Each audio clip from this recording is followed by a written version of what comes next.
Hello friends, welcome to self made tutorial. ये जो है आपका न्यू सेशन का यानी BHU MEd in transmission 2021 का थर्ड वीडियो है, जिसमें आपको आज से क्वेश्चन दिखाया जाएगा और कुछ जो टॉपिक होंगे वो आपको मैं बताते जाऊंगी। ठीक है, तो क्वेश्चन पहले हम लोगों ने देखा, सिलेबस देखा, उसके बाद क्वेश्चन पैटर्न कैसे होते हैं वो देखा, और आज हम देखेंगे क्वेश्चन। यानी हम जो बैक ईयर क्वेश्चन, मैं पहले से ही बताती आ रही हूँ कि किसी भी एग्जाम प्रिपरेशन के लिए बैक ईयर क्वेश्चन बहुत इंपॉर्टेंट है, ताकि आपको पता चलेगा कि किस एरिया से ज़्यादा क्वेश्चन पूछे जा रहे हैं, कैसे क्वेश्चन पूछे जा रहे हैं। ठीक है, तो बस आप किताब पढ़ते जाइएगा तो नहीं होगा, आपको क्वेश्चन सोल्व करना पड़ेगा। पहले मैं अपना एक्सपीरियंस शेयर कर रही हूँ आपको, क्योंकि मैंने बहुत दिन तक क्या किया, बहुत सारे क्वेश्चन ऐसे ही पढ़ती रही, लेकिन कुछ उसे बेनिफिट नहीं हुआ। लेकिन बाद में मुझे सर ने गाइड किया कि आपको ऐसे करना चाहिए, तभी आप ऐसे कर पाएंगे, मतलब अच्छा से आपका एडमिशन पक्का हो जाएगा। ठीक है, तो मैंने उनके बताए गाइड पे फॉलो किया उनको, और जो वो बताते गए मैं वैसे करती गई, तो मेरा भी एडमिशन हो गया, यानी अच्छे रैंक टॉप 10 में आया मेरा रिजल्ट भी। ओके, मैं वैसे ये अपना खुद का बड़ाई नहीं कर रही हूँ। ओके, मैं आप लोगों के लिए बस ये कहना चाह रही हूँ कि मैं जैसे जैसे आपको जिस स्ट्रैटेजी से पढ़ा रही हूँ, ताकि आपको भी हेल्प मिल सके। क्योंकि मैंने उस टाइम ये किया था कि अब मुझे प्रॉब्लम हुआ तो कोई बात नहीं, मैं उसके बाद मैं और बच्चों की हेल्प करूँगी ताकि उन्हें कोई प्रॉब्लम ना हो। ठीक है, तो जो स्ट्रैटेजी मैं बताती जा रही हूँ, जैसे जैसे बताती जा रही हूँ, बस उसे आप कवर करते जाइए, फॉलो करते जाइए, आपका 100% गारंटी है कि आपका एडमिशन होगा। ओके, तो आज हम देखेंगे 2009, यानी हम फर्स्ट क्वेश्चन 2000 जैसे 20 का है तो वो नहीं देखेंगे, पहले हम देखेंगे बैक ईयर क्वेश्चन। उसके बाद हम होते होते देखेंगे कि कैसे क्वेश्चन रिपीट भी कर रहा है या नहीं, बार बार एक ही क्वेश्चन को दोहरा रहा है कि नहीं, उसके बाद कैसे क्वेश्चन पूछे जा रहे हैं, फिर एक ही एरिया से क्वेश्चन पूछ जा रहे हैं हमेशा, या अलग अलग समय, या कितने साल तक एक एरिया से क्वेश्चन पूछ जा रहे हैं, ये सारे हमें एनालिसिस करके पढ़ने हैं। ठीक है, तो चलिए पहले हम लोग मतलब कुछ क्वेश्चन देख लेते हैं, उसके बाद मैं कुछ जो एनालिसिस करने का ट्रिक है मैं वो बताऊंगी आपको। ठीक है, ताकि आपको भी समझ में आएगा, मैं अभी ऐसे ही कर दूंगी तो आपको कुछ समझ में नहीं आएगा। ठीक है, तो देखिए ये क्वेश्चन है 2009 का। ठीक है, और उसके बाद ये एमएड 2009 का क्वेश्चन है, इसमें जो है 150 क्वेश्चन पूछ जाते हैं, लेकिन यहाँ पे 170 क्वेश्चन होगा, तो आपको पता है ही कि ये ऐसा क्यों पूछा जा रहा है। ठीक है, क्योंकि इसमें 3 सेक्शन होते हैं। फर्स्ट क्वेश्चन में 100 क्वेश्चन होते हैं, सॉरी यहाँ पे 150 क्वेश्चन होंगे, यानी 130 क्वेश्चन होंगे। ठीक है, और उसके बाद जो होंगे 20 क्वेश्चन जो होंगे लैंग्वेज के होंगे। ठीक है, तो 130 प्लस 20। ठीक है, तो उस टाइम जो और मार्क्स कितने होंगे, 3 मार्क्स के मैंने बताया था आपको पिछले वीडियो में भी, तो ये 450 का। लेकिन अभी जो होता है 360 का क्वेश्चन होता है, और 120 क्वेश्चन पूछे जाते हैं। ठीक है, तो चलिए डोंट वरी, हमें तो और अच्छा है कि हमें ज़्यादा से ज़्यादा क्वेश्चन देखने को मिलेगा कैसे क्वेश्चन पूछे जा रहे हैं। ठीक है, तो देखिए आपको क्वेश्चन पता है, टाइम जो है आपको पता ही है, 2 घंटे टाइम लिए जाते हैं। ठीक है, मार्क्स पता चल गया, हम डायरेक्ट क्वेश्चन पे चलते हैं। ये नेगेटिव मार्किंग का जो बताया गया, जो मैंने पिछले वीडियो में बताया था क्वेश्चन पैटर्न में, वो आप देख सकते हैं वीडियो। ठीक है, सेक्शन सेकंड अंग्रेजी खंड जो है सेक्शन है इंग्लिश का, और सेकंड अंग्रेजी भाषा बोध, और उसके बाद खंड हिंदी भाषा बोध, यानी ये जो इंग्लिश लैंग्वेज का होता है और हिंदी का वो है। ठीक है, तो हम देखते हैं क्वेश्चन। देखिए फर्स्ट क्वेश्चन है, भारत में GNP ग्रॉस नेशनल प्रोडक्ट का कितना प्रतिशत व्यय वर्तमान सरकार द्वारा किया जाता है। ठीक है, तो ये तो क्वेश्चन है 2009 का। ठीक है, तो उस टाइम जो होता था 4% होता था। ठीक है, लेकिन यही लेकिन अभी मैं कुछ बताने वाली हूँ, लेकिन मैं बताऊंगी, पहले इसका आंसर बता दूँगी। ठीक है, लेकिन अभी जो है इसका आंसर है 4.6 2020 में। ठीक है, मैंने आप लोगों के लिए लिख दिया है ताकि आपको कोई कन्फ्यूजन ना हो। ठीक है, ये है, तो ये हो गया आंसर। लेकिन अभी इसके साथ आपको क्या करना है, आपको इस कॉपी लेना है कुछ, ठीक है। उसके बाद आपको लिखना है GNP, gross national product of current year, यानी आप जिस ईयर में एग्ज़ाम देने जा रहे हैं उस ईयर में, जैसे 2021 में देंगे आप, तो उस टाइम का जो GNP होगा वो आपको एक्सपेंडिचर कितना खर्च होता है वो आपको देख लेना है एक बार। तो ये हुआ ना, जैसे मैंने बोला था कि कुछ न्यू अपडेटेड भी क्वेश्चन पूछ जाते हैं। तो आपको अपने कॉपी पे अभी फटाफट अपना कॉपी निकालिए और 2009 क्वेश्चन लिखिए, एमएड 2009 क्वेश्चन पेपर। और उसके बाद फर्स्ट पॉइंट में आप अपना लिखिए ये GNP, आपको GNP लिख दीजिएगा, आपको पता चल जाएगा, बस आप वो GNP लिख दीजिए, ठीक है। उसके बाद नेक्स्ट क्वेश्चन है, the tribal population is mostly concentrated इन, अधिकतर जनजाति जनसंख्या निवास करती है कहाँ? तो इसका आंसर आपका हो जाएगा नॉर्थ ईस्टर्न स्टेट, ठीक है, इसका ये आंसर होगा। तो आपको क्या करना है फिर, अभी क्या करना है, ट्राइबल पॉपुलेशन सेकेंड टॉपिक आपका होगा ये 2009 में, ठीक है। ये आप ऐसे लिख लेंगे। ये क्या हो रहा है, आपका क्वेश्चन एनालिसिस आपका होता जाएगा, यानी कि 2009 में जब आप 2009, 2010, 2011, 2000 ऐसे लिख ले जाएंगे तो आपको पता चलेगा कि 2009 में कौन कौन से टॉपिक पूछे गए हैं, 2010 में कौन कौन से टॉपिक पूछे गए हैं, 2011 में कौन कौन से टॉपिक पूछे गए हैं, और जो कॉमन होंगे तो आपको पता चल जाएगा कि एक इम्पॉर्टेंट है, वैसे पूछे जाते हैं और किस सेक्टर से पूछे गए हैं, ठीक है। तो ये भी हो गया आपका एक अपडेटेड न्यूज़ ही हो जाएगा, जैसे अलग हो जाएगा, आपके एजुकेशन से हट के, आपके कोर्स से हट के है थोड़ा सा, यानी ये जो आता है ये जनसंख्या शिक्षा में आता है, ठीक है। मैंने लिखना भूल गई वहाँ पे, पॉपुलेशन ऑफ एजुकेशन, इसके अंतर्गत ये सारे पढ़े जाते हैं, ठीक है। तो इसका आंसर ये होगा। उसके बाद थर्ड क्वेश्चन क्या है, the name of Durgabai Deshmukh is associated with, ये हो जाएगा आपका ये कमीशन, यानी जब आप कंटेम्प्रेरी इंडिया पढ़ेंगे तो उसमें जो है आपको ये पता चलेगा। तो इसमें इसका आंसर क्या होगा, the name of Durgabai Deshmukh is associated with, किसके साथ है, तो वुमेन्स एजुकेशन के साथ है, ठीक है। तो ये इसका आंसर तो ये हो गया, लेकिन अभी आपको क्या करना है, अपने कॉपी जो आपने बनाया है उसमें आपको लिखना है दुर्गाबाई देशमुख कमेटी, ठीक है, इसको करना है। और वोमेन्स एजुकेशन आप चाहे तो लिख सकते हैं, अगर आपको याद है तो कोई बात ही नहीं है। तो आप दुर्गाबाई देशमुख समिति आपका तीसरा पॉइंट होगा 2009 के क्वेश्चन पेपर में, ठीक है। नेक्स्ट हम चलते हैं,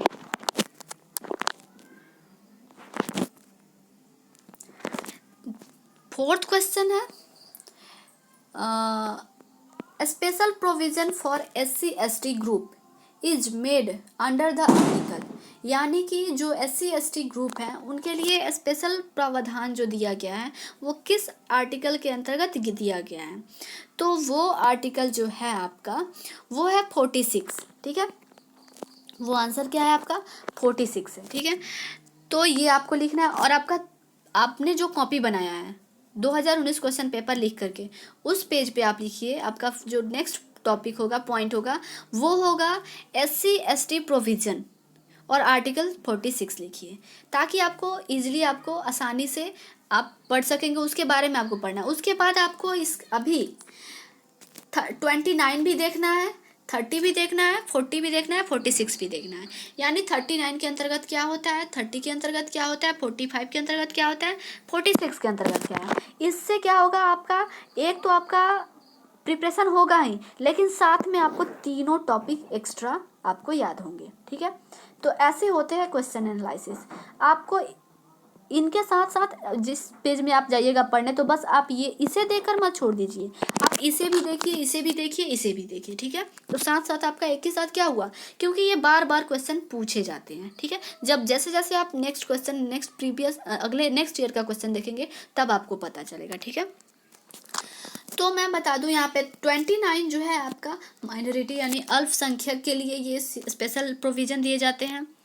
29 और 30 उसके अंतर्गत होता है। 46 SC/ST और 45 जो है यूनिवर्सल एजुकेशन के अंतर्गत आते हैं, यानी जो 0 to 6 ईयर बच्चे होते हैं उनको यूनिवर्सल एजुकेशन, यानी पहले इसमें जो था 6 to 14 ईयर्स का था, लेकिन इसे हटा करके 21A में डाल दिया गया है, और इसमें 0 to 6 और इसमें 6 से 14 वर्ष के बच्चों के लिए एजुकेशन राइट टू एजुकेशन इसमें इसके अंतर्गत आता है, ठीक है। राइट टू एजुकेशन में होता है 6 से 14 वर्ष के बच्चों को राइट होता है कि उसे कोई भी नहीं रोक सकता।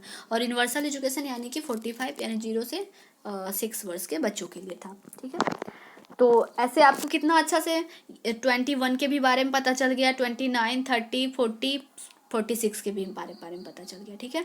तो ऐसे ही आपको एनालिसिस करके पढ़ना है। वैसे तो हम अभी आपको सिर्फ बता रहे हैं कि कैसे आपको सारे क्वेश्चन को देखने हैं। पहले बस आपको आंख मूंद करके बस क्वेश्चन ही देखने हैं, उसके बाद आपको पता चल जाएगा कि हमें किस सेक्टर से ज़्यादा पढ़ना है, क्या कम पढ़ना है, कैसे पढ़ना है, ठीक है।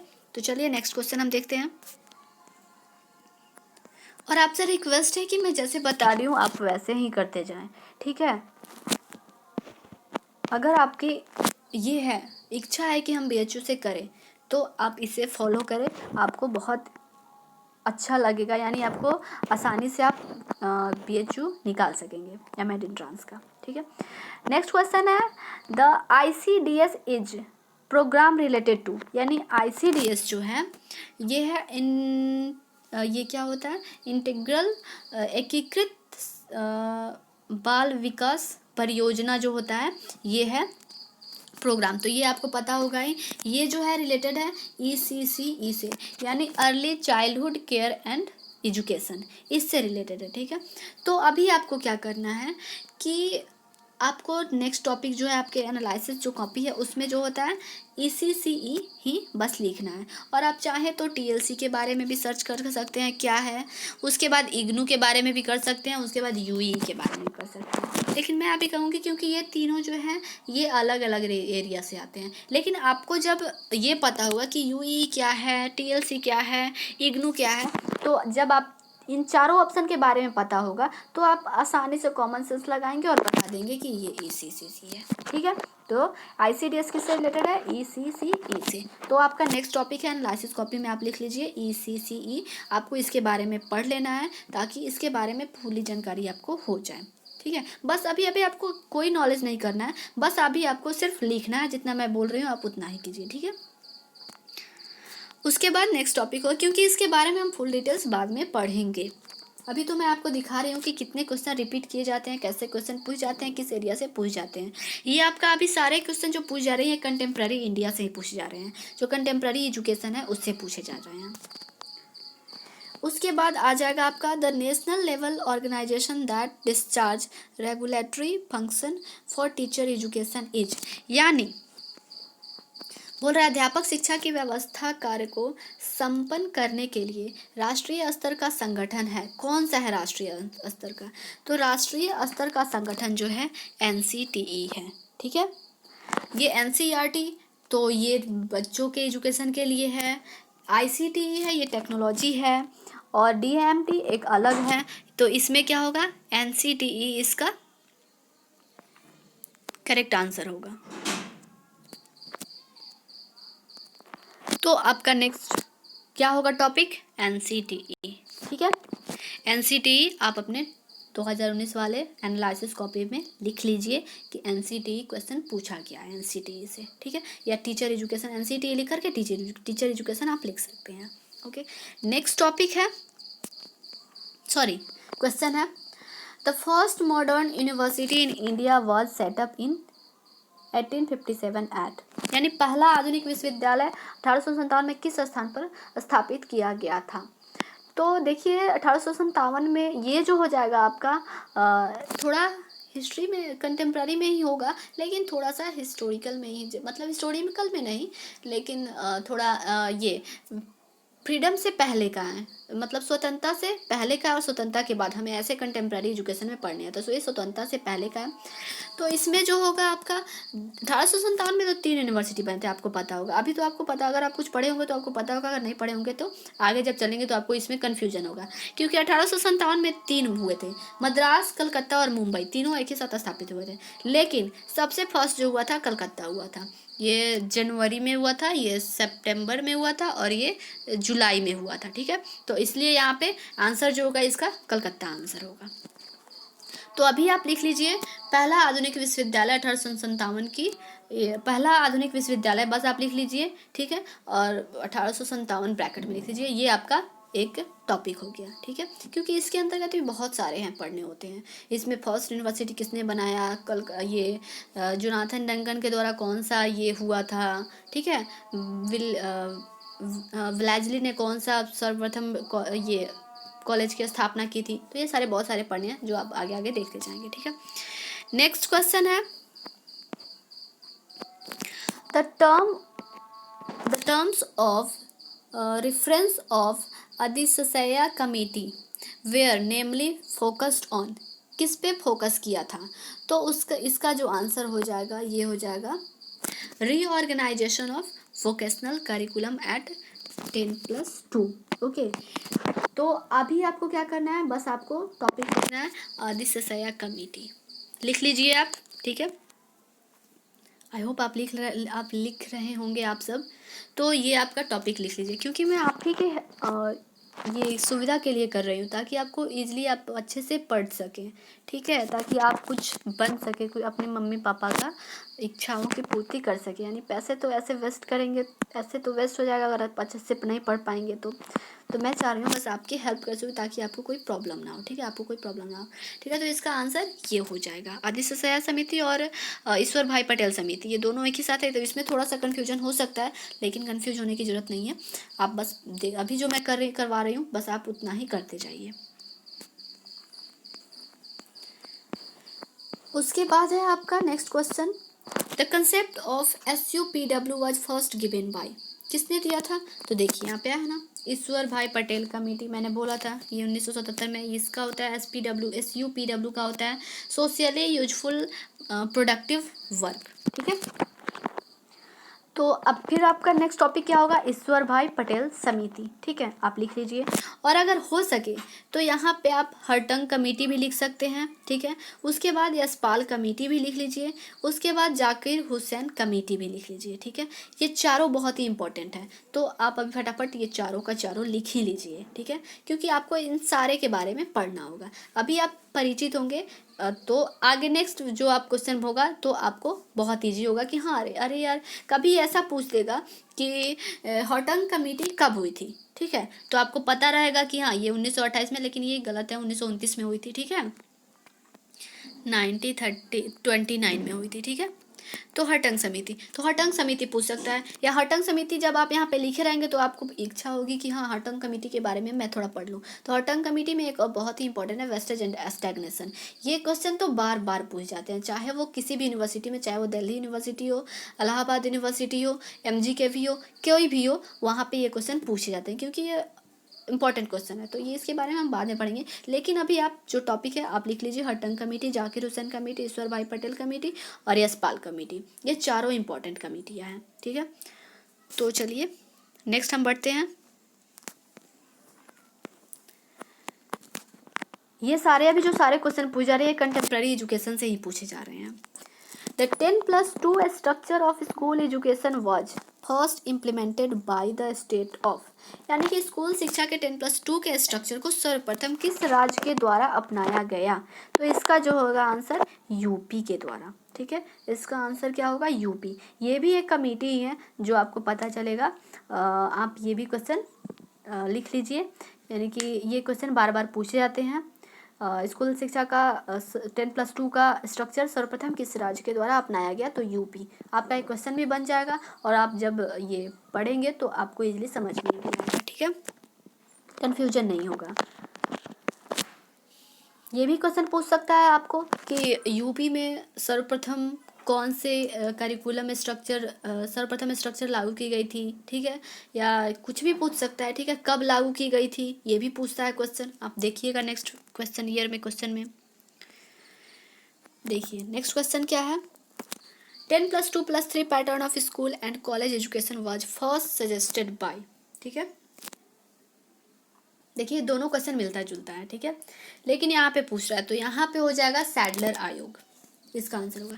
अब देखिए इसमें भी क्वेश्चन में कन्फ्यूजन होता है कि अगर पूछे कि स्वतंत्रता से पहले तो सैडलर आयोग होगा, और स्वतंत्रता के बाद पूछे तो कोठारी आयोग होगा, क्योंकि 10+2+3 का पैटर्न ये कोठारी आयोग ने भी दिया था और सैडलर आयोग ने सर्वप्रथम इसको बताया था, सुझाव दिया था। ठीक है, तो अभी आप क्या कीजिए, आपका नेक्स्ट जो होगा वो आपका होगा सैडलर आयोग, कोठारी आयोग, हंटर आयोग, मंडल आयोग। मंडल आयोग भी इंपॉर्टेंट है, इससे भी क्वेश्चन बहुत पूछे जाते हैं। ठीक है, तो आप इन चारों टॉपिक को लिखिए अभी अभी के अभी, और इसे हम बाद इस ये जो होगा ना तो आपको बाद में पता चलेगा कि हाँ कौन कौन से टॉपिक कवर हुए हैं, कौन कौन से नहीं हुए हैं। और इससे ये कभी हंटर आयोग से क्वेश्चन पूछेगा, कभी मंडल आयोग से क्वेश्चन पूछेगा, कभी कोठारी आयोग से पूछेगा, कभी सैडलर तो पूछ ही दिया है, तो ऐसे क्वेश्चन पूछे जाते हैं। ठीक है, तो अभी आप चारों के चारों लिख लीजिए।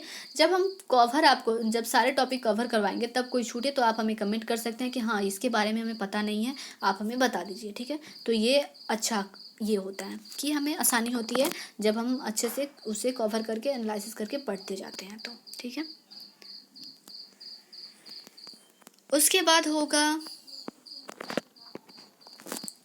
Which of the following is not included in the list of educationally backward state? यानी कि निम्नलिखित में से कौन सा शैक्षिक रूप से पिछड़ा राज्य की सूची में शामिल है? तो ये हो जाएगा आपका जनसंख्या शिक्षा से संबंधित है, लेकिन ये थोड़ा हो जाएगा आपका न्यूज अपडेट है, ये अपडेटेड न्यूज है, यानी कि आपको थोड़ा बहुत ध्यान देना पड़ेगा। तो इसमें जो है निम्नलिखित में से कौन शैक्षिक रूप से पिछड़े राज्य की सूची में शामिल नहीं है? तो देखिए बिहार भी है, यूपी भी है, मध्य प्रदेश भी है, कौन सा नहीं है? तो हिमाचल प्रदेश नहीं है।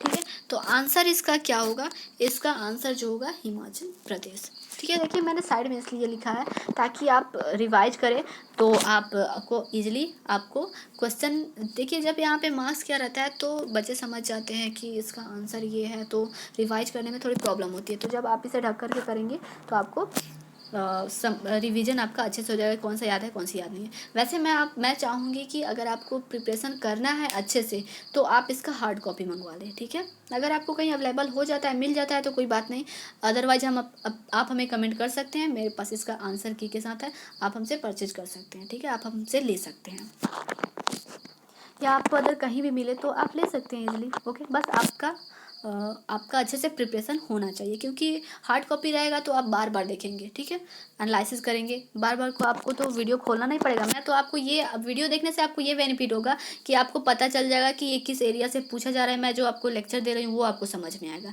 लेकिन जब आप रिविजन करने जाएंगे तो बार बार आपको ये सुनने में उबाऊ लगेगा, तो आप डायरेक्ट आप अपने आंसर से आप रिविजन कर सकते हैं। ठीक है, नेक्स्ट क्वेश्चन है the target year of achieving the goal of UEE under SSA. यहाँ पे पॉइंट नोट करना है कि यूईई यूनिवर्सल एजुकेशन का जो है एलिमेंट्री एजुकेशन अंडर एसएसए के अंतर्गत क्या गोल था। ठीक है, तो ये था 2010, इसका आंसर होगा। तो अभी के अभी आप लिख लीजिए एसएसए। ठीक है, इसको आपको पूरा का इसका डिटेल्स पढ़ना है, क्योंकि हर साल इससे क्वेश्चन पूछे जाते हैं। यानी एसएसए के अंतर्गत यूई के उद्देश्य को प्राप्त करने के लिए, यानी यूनिवर्सल एलिमेंट्री एजुकेशन जो है सबको सर्वव्यापी शिक्षा, यानी सबको शिक्षा मिले, इस उद्देश्य को पूर्ति के लिए सर्व शिक्षा के अंतर्गत क्या टाइमिंग था लक्ष्य का प्राप्त करने का? तो 2010 था इसका। तो नेक्स्ट टॉपिक होगा आपका यूईई यानी एसएसए। ठीक है, देखिए यूईई आपको वहाँ भी पूछा गया था, तो आप समझ जाएंगे कि ये यूईई किससे संबंधित है। ठीक है, नेक्स्ट क्वेश्चन है हाँ, और ये इससे संबंधित डिस्कस करने के लिए आप हमारे टेलीग्राम से भी जुड़ सकते हैं, आपको डिस्क्रिप्शन बॉक्स में उसका लिंक मिल जाएगा, और ज़्यादा से ज़्यादा आप अपने फ्रेंड्स में शेयर कर सकते हैं ताकि वो भी ग्रुप में ऐड हो और आप लोग डिस्कस कर सकें, क्योंकि डिस्कस करने से बहुत सारे क्वेश्चन सोल्व हो जाते हैं और आपके जो थोड़ा दिमाग पे बोझ रहता है ना वो हल्का हो जाता है। नेक्स्ट क्वेश्चन है a characteristic feature of NLM is that it, यानी कि NLM की प्रमुख विशेषता क्या है? यानी नेशनल लिटरेसी मिशन। ठीक है, इसका फुल फॉर्म होगा, तो ये हो जाएगा मुख्य विशेषता क्या है? तो इसका मुख्य विशेषता स्वयं सहभागिता, लिटरेसी यानी सबको मिलके साथ में करके। तो इसको आप टेक्स्ट आपका टॉपिक होगा NLM, आप लिख लीजिए। ठीक है, अभी आपको लग रहा है कि मैं क्या लिखा रही हूँ, लेकिन आपको बाद में इसका पता चलेगा, तब आपको अच्छा लगेगा कि मैंने क्या क्या लिखा है। ये थोड़ी सी परेशानी तो हुई, लेकिन मुझे कितना अच्छा आपको इससे हेल्प मिलेगा। नेक्स्ट क्वेश्चन है विच of the following statement is true for the draft national policy on education इतना, ठीक है। तो इसका हो जाएगा इट वॉज नेवर इम्प्लीमेंटेड, ये हुआ था, बना था, लेकिन ये इम्प्लीमेंटेड नहीं हुआ, तो ये इसका आंसर है। आप बस national policy, draft national policy लिख लीजिए, एक बार पढ़ लीजिएगा। ये वैसे तो इससे क्वेश्चन अभी तक तो कुछ पूछा नहीं गया है, लेकिन बस आप एक बार इसे, इसका नॉलेज होना जरूरी है। तो आप बस अभी लिख लीजिए draft national policy on education 1979। Next question है, the first basic school under Gandhi ji scheme was set up at कहाँ, तो इसका आंसर हो जाएगा वर्धा में, ठीक है। तो आपका बेसिक एजुकेशन लिख लीजिए। नेक्स्ट टॉपिक क्या होगा आपका, बेसिक एजुकेशन, ठीक है। ये कंटेम्प्रेरी एजुकेशन से भी ये क्वेश्चन है, कंटेम्प्रेरी एजुकेशन से। नेक्स्ट क्वेश्चन है आपका, विच of the following was not a feature of Gandhian system of basic education. तो उनके एजुकेशन में आपने अगर थोड़ा बहुत पढ़ा होगा तो आपको पता होगा कि उनके एजुकेशन में क्या था, अंग्रेजी पढ़ना अनिवार्य नहीं था, ठीक है। उनकी क्या थी, शिक्षा मातृभाषा पे आधारित थी। उसके बाद सेल्फ सपोर्टिंग सिस्टम थी और centred on manual and productive work पे संबंधित था। तो आपका नेक्स्ट टॉपिक क्या होगा, गांधी जी सिस्टम यानी बेसिक एजुकेशन, आप लिख लीजिए अपनी कॉपी में। नेक्स्ट आप, which of the following event may be considered as a foundation of modern education in India, okay. यानी कि बोल रहा है यहाँ पे, which of the following event may be considered as foundation of modern education in India. तो इसका answer क्या होगा, चार्टर एक्ट 1813, ठीक है। इसका आंसर क्या होगा, चार्टर एक्ट, जो आपने पढ़ा होगा। तो बस आप लिख लीजिए चार्टर एक्ट 1813, बस आप अपना नेक्स्ट टॉपिक जो होगा वो होगा। और यहाँ पे हार्डिंग्स रिजोल्यूशन भी लिख लीजिए, मैकाले मिन्यूट भी लिख लीजिए और एडम्स रिपोर्ट भी लिख लीजिए, क्योंकि ये तीनों बहुत ही इंपॉर्टेंट है। इससे बहुत ही क्वेश्चन ऐसे पूछे जाते हैं जो आपको पता भी नहीं होगा। तो जब आप पढ़े रहेंगे तो आपको इजीली समझ में आ जाएगा। आई नो कि आपको बुक में नहीं अवेलेबल होगा, लेकिन आप नेट सर्च भी कर सकते हैं। और जब हम कवर करेंगे जब सारे टॉपिक, तो उस टाइम मैं भी बताऊंगी भी, तो आपको पता चल जाएगा, ठीक है। निम्नलिखित कौन सी घटना भारत में आधुनिक शिक्षा की नींव मानी जाती है, आधुनिक शिक्षा की नींव, ओके। तो चार्टर एक्ट होगा। उसके बाद है, the Calcutta Madrasa aimed as cultivating Arabic and Persian studies was set up in the year, कब हुआ था कलकत्ता मदरसा, ठीक है। तो कलकत्ता मदरसा जो है, इसका आंसर होगा 1781 में हुआ था, ठीक है। कलकत्ता मदरसा का स्थापना किसने किया था, वॉरेन हेस्टिंग। तो मैंने पहले ही बताया था कि अभी हम लोग कुछ देर पहले पढ़े थे हम लोग, तो उसमें मैंने क्या बताया था अभी मैं तो भूल गई, लेकिन आप देखे होंगे तो आप रिपीट कर सकते हैं। तो मैंने वहाँ पे लिखा था, हाँ, आधुनिक विश्वविद्यालय, ठीक है। तो आप वहाँ पे ये लिख सकते हैं कलकत्ता मदरसा, बस आप लिख दीजिए, आपको बाद में पता चल जाएगा, ठीक है। इसका आंसर ये होगा, ठीक है। नेक्स्ट क्वेश्चन हम देखते हैं, missionaries from which of the following countries first entered India and organise educational activities. तो ये कौन से थे, तो रोमन थे, ठीक है। इसका आंसर ये हो जाएगा, ओके। नेक्स्ट क्वेश्चन देखिए, हम लोग क्वेश्चन 25 क्वेश्चन करेंगे। और अगर आपको ज़्यादा, एक वीडियो में ज़्यादा क्वेश्चन चाहिए तो आप हमें कमेंट कर सकते हैं, लेकिन मुझे लगता है कि हम अगर एनालिसिस करते चल रहे हैं तो हमें बहुत कम ही क्वेश्चन करने चाहिए, अदरवाइज मैं भी थक जाऊंगी, आप भी थक जाएंगे और कुछ हो नहीं पाएगा। तो वैसे छोटा वीडियो रहेगा तो आप इजीली कर पाएंगे और समझ पाएंगे, ठीक है। तो आप अभी तो मैं 25 बना रही हूँ, अगर आप ज़्यादा क्वेश्चन चाहते हैं तो आप हमें कमेंट कर सकते हैं, ओके। नेक्स्ट क्वेश्चन है, during the medieval period major emphasis of education in the maktab was on, क्या था, यानी मध्यकाल में मकतबों में शिक्षा हेतु विशेष जोर दिया गया था, किस पे, तो ये था कुरान पढ़ने पर। देखिए ये क्वेश्चन हो जाएगा हिस्टोरिकल एजुकेशन से आ गया, ठीक है। यानी कि ये जो शिक्षा थी इस इस्लाम पीरियड में कैसी शिक्षा थी, तो वो बात कर रहा है, ओके। तो आप इसे लिख लीजिए, मेडिएवल पीरियड एजुकेशन, ओके। यानी आप मकतब भी लिख सकते हैं, कुछ भी लिख सकते हैं, उससे आपको बस ये पता चलेगा कि आपको ये टॉपिक पढ़ने हैं, कवर करने हैं, ठीक है। नेक्स्ट क्वेश्चन है the ancient university of Nalanda was destroy by. देखिए ये क्वेश्चन कुछ बीएचयू में कुछ ऐसे क्वेश्चन होते हैं जो ये कुछ क्वेश्चन गलत होते हैं तो उनके सबके मार्क्स बराबर पूछ जाते हैं। तो लेकिन इसके अनुसार तो मोहम्मद गोरी होगा, लेकिन नहीं, बख्तियार खिलजी। उसका जो होगा ancient university of Nalanda was destroy by, तो किसके अंदर किसने किया था, तो बख्तियार खिलजी ने किया था। ठीक है, इसका आंसर इसमें जो है रॉन्ग है। बीएचयू वालों ने थर्ड दिया है, लेकिन इसका थर्ड आंसर होगा नहीं, इसका आंसर बख्तियार खिलजी ही होगा। आप यहाँ पे ये टॉपिक लिख लीजिए, Nalanda Nalanda university, ancient university at Nalanda was destroy by, आप लिख लीजिए बस। ठीक है, नेक्स्ट क्वेश्चन है an ancient Indian university with इतना स्टूडेंट्स एंड इतना टीचर वाज लोकेटेड एट, कहाँ था, तो नाडिया। ये क्वेश्चन गलत है, आंसर बीएचयू ने गलत दिया है। ठीक है, इसका आंसर होगा नालंदा। ठीक है, इस पर मैंने बीएचयू के सर से खुद पूछा भी, तो उन्होंने सर ने बोला कि ये नालंदा ही होगा। ठीक है, सर ने बताया भी कि ये नालंदा ही होगा, तो इसका आंसर नालंदा होगा। आप डोंट वरी, जो आपको सही है वो ही कीजिए। अगर आपका क्वेश्चन गलत होता है तो आप क्लेम कर सकते हैं। ठीक है, कुछ दिन के लिए टाइम दिया जाता है, जब आंसर किया जाता है तो आपको क्लेम करने का मौका रहता है, तो आप उस पर रिस्पॉन्स कर सकते हैं। ठीक है, तो इसका आंसर होगा ये नालंदा। आप लिख ही लिए हैं। देखिए नालंदा अगर आप क्वेश्चन लिखते हैं तो डिस्ट्रॉय किसने किया और नालंदा में कितने बच्चे पढ़ते थे, ठीक है, कितने टीचर थे, तो जब ये आप पढ़ेंगे तो आपको ईजिली समझ में आ जाएगा और आप बना सकते हैं। एक ही क्वेश्चन, जब एक ही टॉपिक पढ़िएगा तो 2 क्वेश्चन बन जाएगा आपका, तो ये लिख लीजिए। नेक्स्ट है विच of the following is not a name of N ancient Indian university. जब आप नालंदा पढ़ेंगे तो आपको पता है कि नालंदा और एंशिएंट यूनिवर्सिटी, मैंने बोला कि टॉपिक लिखिए, तो जब एंशिएंट इंडियन यूनिवर्सिटी के बारे में पता चलेगा तो तक्षशिला भी आप पढ़ेंगे, विक्रमशिला भी पढ़े रहेंगे, और भी है, वल्लभी भी है, तो आप जब पढ़े रहेंगे तो आप इजीली लगा सकते हैं कि इसका आंसर क्या होगा, तो इसका आंसर कुरुक्षेत्र होगा। ठीक है, तो आप एंशिएंट यूनिवर्सिटी लिख लीजिए। उसके बाद नेक्स्ट क्वेश्चन है the tradition of vidyadan prevalent during the ancient period was, तो इसका क्या होगा, कलेक्टिंग फंड्स फॉर एजुकेशन, यानी कि प्राचीन समय में विद्यादान की प्रथा प्रमुख थी, जिससे आशय था शिक्षा के लिए धन इकट्ठा करना। ठीक है, तो जब आप प्राचीन समय में प्राचीन एजुकेशन जब पढ़ेंगे, यानी जब मैंने बताया ना आपको हिस्टोरिकल एजुकेशन में आपको वैदिक एजुकेशन, बौद्ध एजुकेशन, जैन एजुकेशन पढ़ना है, तो ये जो है वैदिक एजुकेशन से पूछ रहा है क्वेश्चन।